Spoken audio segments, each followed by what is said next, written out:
ओम नमः शिवाय। Are astronomy twelve में आप सभी लोगों का स्वागत है। आइए सुनते हैं श्रवण महात्म्य की कथा अध्याय 7। सूत जी बोले, हे ऋषिगण, अब मैं आपको श्रवण महात्म्य का 7वां अध्याय सुनाता हूँ। इस अध्याय का श्रवण करने से मनुष्य के जीवन में समस्त दुख दूर होते हैं, पापों का नाश होता है और भगवान शिव की असीम कृपा प्राप्त होती है।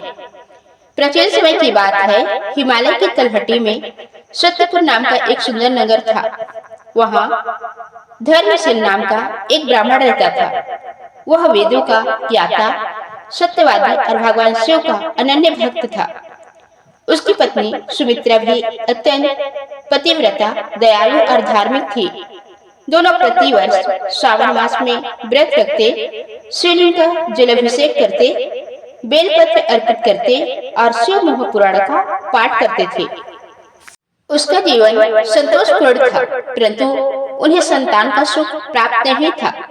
वर्षों तक उन्होंने भगवान शिव से प्रार्थना की, पर उन्हें कोई संतान नहीं हुई। फिर भी उन्होंने कभी भगवान की भक्ति नहीं छोड़ी। हे ब्राह्मण, तुम्हारी भक्ति से मैं अत्यंत प्रसन्न हूँ। यदि तुम पूरे श्रावण मास में पूर्ण श्रद्धा से शिव व्रत करोगे, प्रतिदिन रुद्राभिषेक करोगे और गरीबों को भोजन कराओगे, तो भगवान शिव अत्यंत प्रसन्न होंगे। धर्मशील ने विनम्रता पूर्वक कहा, गुरुदेव, मैं आपकी आज्ञा का पालन करूंगा। उस दिन से दोनों पति पत्नी ने अत्यंत श्रद्धा के साथ श्रावण व्रत आरंभ किया।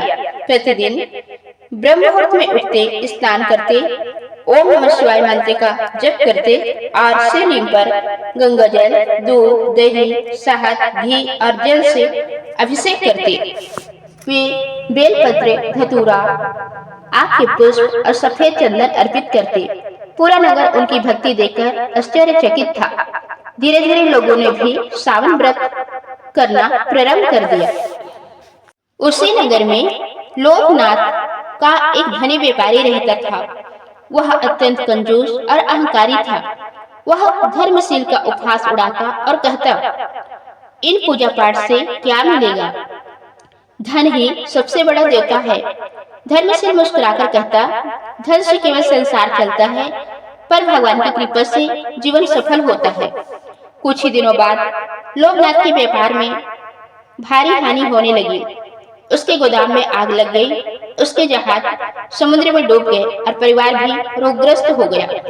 वह अत्यंत दुखी हो गया। एक दिन वह रोता हुआ धर्मशील के पास पहुंचा और बोला, भाई, मैंने तुम्हारा उपहास किया था। आज मुझे अपनी भूल का एहसास हो गया है। मुझे मार्ग बताओ। धर्मशील ने कहा, भगवान शिव अत्यंत भोले हैं। यदि सच्चे मन से क्षमा मांगोगे और श्रावण मास में उनकी आराधना करोगे, तो वे अवश्य कृपा करेंगे। लोकनाथ ने उसी दिन से अपना अहंकार छोड़ दिया। उसने गरीबों की सहायता करनी शुरू की, भूखों को भोजन कराया और प्रतिदिन शिव मंदिर जाने लगा। श्रावण के अंतिम सोमवार को पूरी नगर में भव्य रुद्राभिषेक का आयोजन हुआ।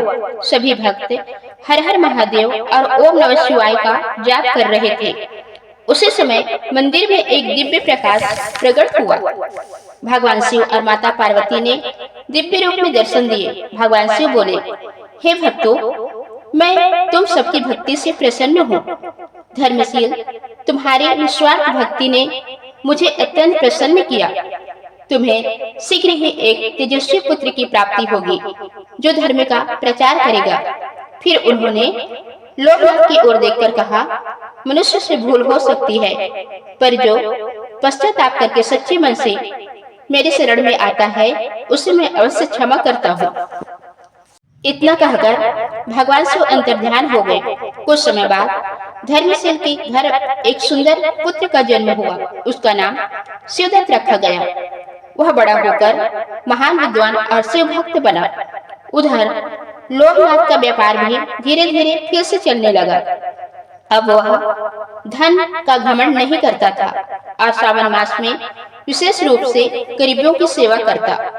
समय बीतता गया। सत्यपुर नगर शिव भक्ति का केंद्र बन गया। दूर दूर से लोग वहां सावन सोमवार का व्रत करने आते थे। एक बार उस नगर में भयंकर सूखा पड़ा, वर्षा बिल्कुल नहीं हुई, खेत सूख गए और लोग परेशान हो गए। नगरवासी ने धर्मशील से उपाय पूछा। उसने कहा, हम सभी मिलकर भगवान शिव का रुद्राभिषेक करें और पूरी श्रद्धा से महामृत्युंजय मंत्र का जाप करें। सभी लोगों ने मिलकर 3 दिन तक निरंतर शिव आराधना की। चौथे दिन आकाश में बादल छा गए और मूसलाधार वर्षा होने लगी। सूखी धरती हरी भरी हो गई। लोग आनंद से झूम उठे और भगवान शिव की जय जयकार करने लगे। तब आकाशवाणी हुई, जो मनुष्य सावन मास में श्रद्धा, संयम और सेवा के साथ मेरी पूजा करता है, उसके घर कभी अन्न और धन की कमी नहीं होती। जो सत्य का पालन करता है, दूसरों का भला करता है और अहंकार का त्याग करता है, वह मुझे अत्यंत प्रिय है। सूत जी ने आगे कहा, हे ऋषियों, केवल जल चढ़ाने से ही नहीं बल्कि मन की पवित्रता, सत्य, दया, क्षमा और सेवा से भी भगवान शिव प्रसन्न होते हैं। श्रावण मास आत्मशुद्धि का महीना है। इस महीने में क्रोध, लोभ, ईर्ष्या और अहंकार का त्याग करके भक्ति करनी चाहिए। जो व्यक्ति श्रावण सोमवार का व्रत करता है, शिवलिंग का अभिषेक करता है, बेलपत्र अर्पित करता है, शिव मंत्रों का जाप करता है और अपनी सामर्थ्य के अनुसार दान पुण्य करता है, उसके जीवन के अनेक कष्ट दूर हो जाते हैं। उसे मानसिक शांति, पारिवारिक सुख, उत्तम स्वास्थ्य और भगवान शिव की कृपा प्राप्त होती है। जो इस श्रावण महात्म्य कथा के 7वें अध्याय का श्रद्धा पूर्वक श्रवण या पाठ करता है, उसके पाप नष्ट होते हैं, परिवार में सुख समृद्धि आती है, संतान की उन्नति होती है और अंत में भगवान शिव के परम धाम की प्राप्ति होती है।